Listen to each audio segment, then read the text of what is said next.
ప్రార్థన చేస్తామో అప్పుడు మనం దాని యొక్క ఫలితం మనం పొందగలం. ఎవడు దీనుడై నలిగిన హృదయం గలవాడై ఆయన మాట విని వణుకుతుడునో వారిని నేను దర్శిస్తున్నాను అని సెలవిచ్చినాడు. అంత మాత్రం కాదు, నా నామం పెట్టమని నా జనులు తమను తాము తగ్గించుకొని తమ చెడుతను విడిచి నాకు మొరబెట్టిన యెడల నేను వారిని వారి దేశమును కూడా స్వస్థపరుస్తా అన్నారు. అనేక వాగ్దానములు మాకు దేవుని వాక్యంలో ఉన్నాయి. ఈ ఉదయకాలమున ఆఖరిగా మనం ప్రార్థన సెషన్లో చేరినప్పుడు మనం జ్ఞాపకం చేసుకునే గొప్ప ఆదరణ ఏదంటే, మనం ఏది అడిగినా అది ఆయన వల్ల మనకు దొరుకును. ఎంత గొప్ప ఆదరణ! మనం ఏది అడిగినా ఆయన వల్ల మనకు దొరుకును. ప్రతి వాగ్దానానికి ఓ షరతు ఉంటుందని మనం జ్ఞాపకం చేసుకున్నాం. ఏ వాగ్దానమైనా వాగ్దానాన్ని మాత్రం మనం తీసుకోకూడదు, కానీ వాగ్దానానుసారంగా మనం పొందడానికి దానికి ప్రభు ఇచ్చిన ఆ షరతు నెరవేర్చే వారంగా ఉండాలి, షరతుతో కూడిందిగా ఉండాలి. దేవుని వాక్యంలో 10 ఆజ్ఞలు దేవుడిచ్చాడు. అందులో వాగ్దానంతో కూడినటువంటి మాట ఏదంటే 4వ కీర్తనలో, కొంతమంది 3వ కీర్తన అంటారు, 4వ కీర్తనలో ఆయన అన్నాడు, నీకు మేలు కలగాలంటే, నువ్వు భూమి మీద దీర్ఘాయుష్మంతుడు కావాలంటే నీ తల్లిని నీ తండ్రిని సన్మానించు. అవి 2 షరతులు, అనగా అవి 2 ఒకదానికి ఒకదానికి సంబంధించి. నీవు మేలు పొందాలంటే, భూమి మీద దీర్ఘాయుష్మంతుడుగా ఉండాలంటే నీ తల్లిని తండ్రిని సన్మానించు. నీ తల్లిని తండ్రిని సన్మానిస్తే నీకు మేలు కలుగుతుంది, నువ్వు భూమి మీద చాలా కాలం బ్రతుకుతావు. ఇది లేనిది అది లేదు, అది లేనిది ఇది లేదు. నీవు భూమి మీద చాలా కాలం బ్రతకాలంటే, నీవు మేలు పొందాలంటే తప్పకుండా నీ తల్లిని నీ తండ్రిని సన్మానించు. నీవు నీ తల్లిని తండ్రిని సన్మానించి ప్రభువును హక్కుతో అడగవచ్చు.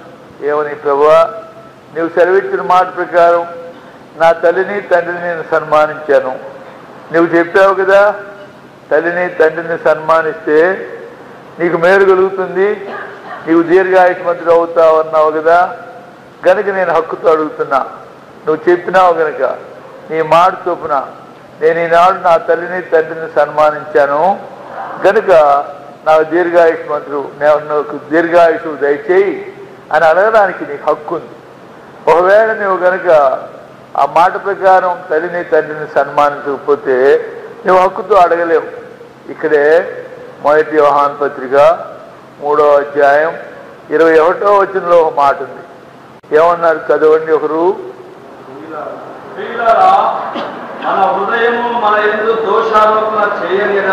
అది కాదు సంగతి. మన హృదయం మన మీద దోషారోపణ చేయకుంటే దానికి దేవుని ధైర్యం కదా. ఎందుకు మన ప్రార్థన దేవుడు వింటాడు అంటే, దేవుని సన్నిధికి వెళ్ళి ఆయన అడుగుతున్నాం కనుక ఆయన ద్వారా పొందుతున్నాం. నువ్వు ఆయన చిత్త ప్రకారం చేయని వాడు, ఆయన మాట ప్రకారం నడుచుకుని వాడు ఏ ముఖం పెట్టుకుని వెళ్తావు ప్రభు సన్నిధికి? ప్రభు సన్నిధికి వెళ్ళడానికి నీకు హక్కు ఏముంది? ప్రభు సన్నిధికి వెళ్ళడానికి నీకు అవకాశం ఏముంది? రాస్తున్నాడు. ఏమని? మరలా చదవండి.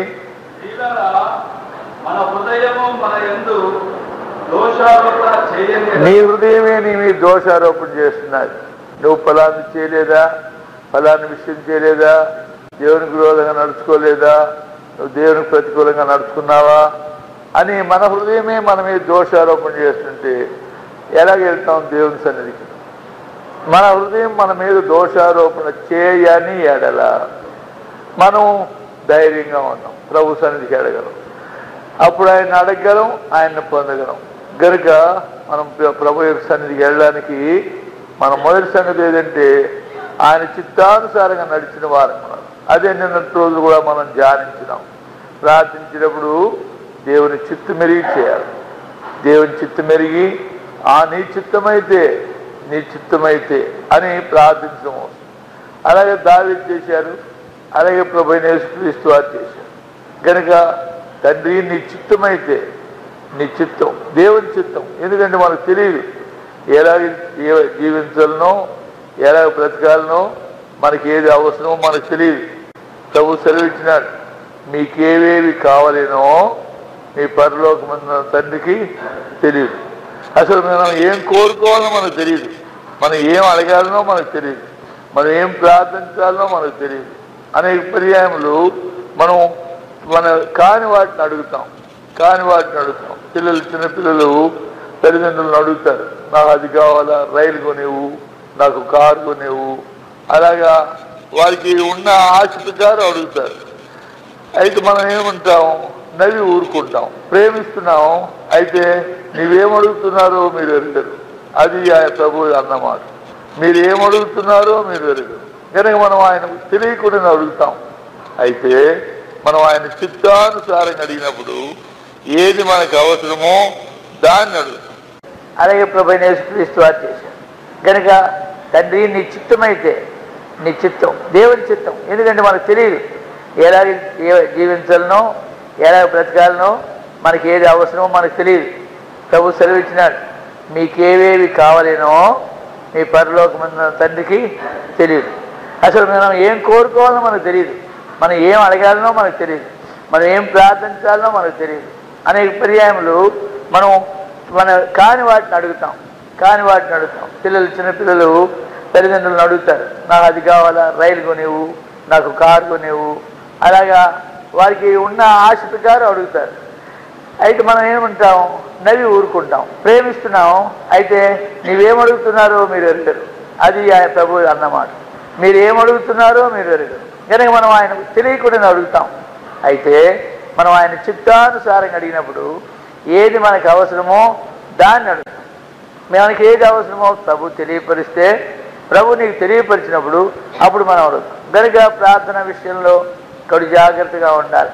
ఏదో ప్రార్థన చేస్తున్నామని కాదు, కానీ ఇది ప్రభువుకి ఇష్టమేనా, ఇది ప్రభువుకి ఇష్టమేనా, ఆయనకి సమ్మతమేనా.